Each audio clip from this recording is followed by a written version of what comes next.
Hello everyone.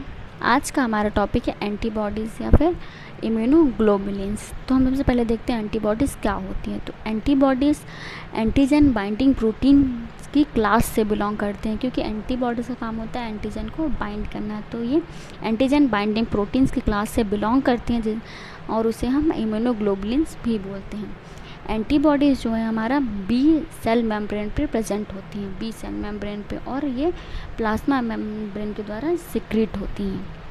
जो हमारे antibodies होती हैं वो हमें री इन्फेक्शन या फिर वैक्सीन से प्रोटेक्ट करती हैं। जैसे कि हमने पिछले वीडियो में देखा था, ह्यूमोरल और सेलुलर इम्यूनिटी में जो मेमोरी सेल्स होती हैं वो जब हमारी बॉडी में पहली बार जो इन्फेक्शन होता है किसी पैथोजन या माइक्रो ऑर्गेनिजम्स के द्वारा, तो जो पहली बार इन्फेक्शन हुआ है उसके अगेंस्ट जो हमारे मेमोरी सेल्स होते हैं वो रिमेंबर कर लेते हैं उसको, या फिर उसके अगेंस्ट मेमोरी बना लेते हैं, एंटीबॉडीज़ बना लेते हैं, ताकि जब वो इन्फेक्शन दोबारा हमारी बॉडी में हो तो उसके अगेंस्ट तुरंत हमारी बॉडी रिस्पॉन्स कर सके। तो हमारे एंटीबॉडीज़ जो होते हैं वो हमें इन्फेक्शन से, री इन्फेक्शन से या फिर वैक्सीन से प्रोटेक्ट करते हैं। तो हम देखते हैं अब बेसिक स्ट्रक्चर ऑफ एंटीबॉडीज़। जब हम किसी भी सीरम या नॉर्मल सीरम प्रोटीन को इलेक्ट्रोफोरेसिस कराते हैं तो उसमें 4 जो पिक्स हैं वो रिवील होती हैं, 4 पिक आती हैं। एक तो हो गया हमारा एल्ब्यूमिन और 3 ग्लोबुलिन्स के। तो 3 ग्लोबुलिन्स के कौन कौन से आती हैं? अल्फ़ा, बीटा और गामा ग्लोबुलिन्स की पिक आती हैं। तो हम इसमें देख सकते हैं कि जब हम इसे क्या करते हैं, ओवल ब्यूमिन से ट्रीट करते हैं ताकि हमारे जो एंटीबॉडी हैं वो एब्जॉर्ब हो जाएं। तो एक साइड हमारा एब्जॉर्बेंस, एक माइग्रेशन डिस्टेंस। इसमें हमारे 4 पिक्स आए हैं, एक है एल्ब्यूमिन का और 3 है globulins, alpha, beta and gamma globulins. अब हम देखते हैं स्ट्रक्चर ऑफ एंटीबॉडी का स्ट्रक्चर। एल्डमान एंड पोर्टर ने दोनों ने जॉइंटली मिल के इम्यूनोग्लोबुलिन का स्ट्रक्चर दिया था, और इन्हें इस स्ट्रक्चर को देने के लिए, इम्यूनोग्लोबुलिन के स्ट्रक्चर को डिफाइन करने के लिए या देने के लिए इन्हें नोबेल प्राइज़ भी मिला था 1917 में। तो एंटीबॉडी के स्ट्रक्चर में सबसे पहला चीज़ ये है कि इसमें 2 लाइट चेन और 2 हैवी चेन होती हैं। 2 लाइट चेन, ये हमारी ये लाइट चेन हो गई दोनों साइड की, और ये हमारी हैवी चेन है। और ये जो होता है हमारा वाई शेप्ड का होता है।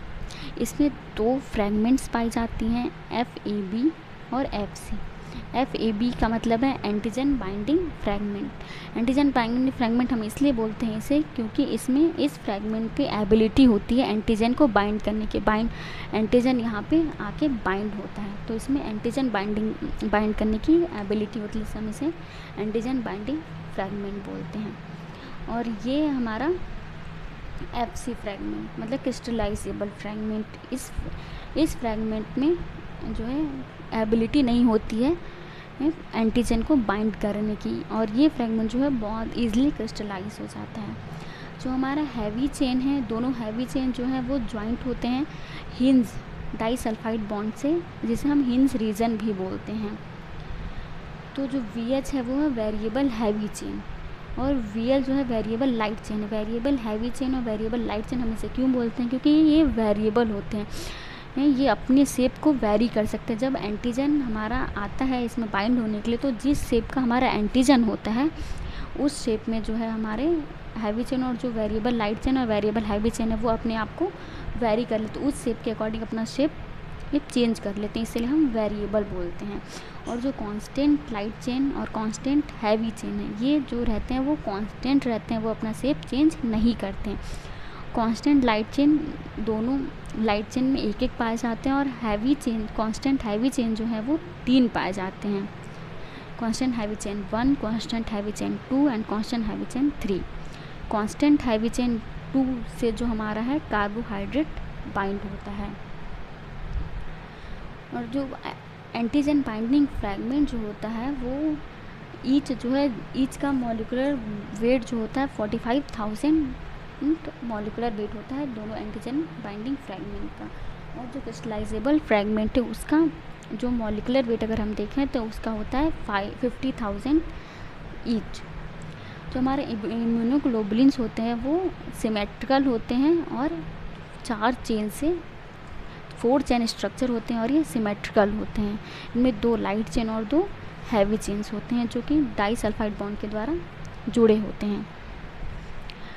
हर एक जो लाइट चेन होता है वो 214 अमाइनो एसिड से बना होता है और जो हमारा हैवी चेन है वो 446 अमाइनो एसिड से बना होता है। हमारा जो हर एक इम्यूनोग्लोबुलिन है उसमें 2 पार्ट्स पाए जाते हैं, एक सी टर्मिनल या फिर कार्बोनिल टर्मिनल, जहाँ पे हमारा कार्बोनिल ग्रुप अटैच्ड होता है, जिसे हम कांस्टेंट पार्ट या सी रीजन बोलते हैं। कांस्टेंट पार्ट क्यों बोलते हैं? क्योंकि ये जो हमारा कांस्टेंट रहता है, ये वेरी नहीं करता है ये पार्ट। और दूसरा जो पार्ट है उसे हम एन टर्मिनल या फिर अम्यूनो टर्मिनल भी बोलते हैं और इसे हम वेरिएबल पार्ट या वी रीजन बोलते हैं, क्योंकि हमारा जो ये पार्ट जो है ये वेरिएबल होते रहता है, अपना शेप वेरी करते रहता है एंटीजन के अकॉर्डिंग। जो हमारा अमीनो टर्मिनल है वो हमेशा दोनों चेन, लाइट चेन और हैवी चेन के टॉप पे पाया जाता है और इसमें जो हमारा वेरिएबल लाइट चेन है वो 110 अमाइनो एसिड से बना होता है और हमारा जो वेरिएबल हैवी चेन है वो 118 अमाइनो एसिड से बना होता है। और जो हमारा सी टर्मिनल या कार्बोनिल ग्रुप है वो हमेशा बॉटम पे, दोनों चेन्स के बॉटम पे पाया जाता है और इसमें जो हमारा कांस्टेंट लाइट चेन है वो 104 अमाइनो एसिड से बना होता है और कांस्टेंट हैवी चेन जो है वो 328 अमाइनो एसिड से बना होता है।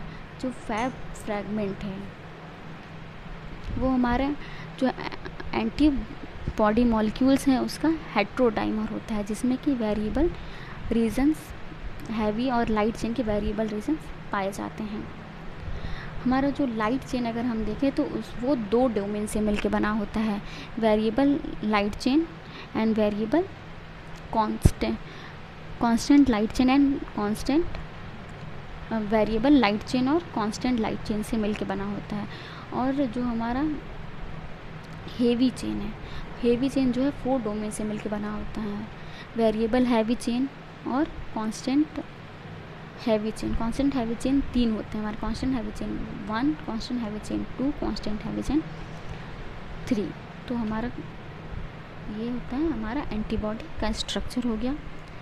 और जो ये रीज़न है हमारा, यहाँ पे एंटीजन बाइंड होता है और ये जो रीज़न है ये कांस्टेंट रीजन जो है वो बायोलॉजिकल एक्टिविटीज़ को परफॉर्म करता है।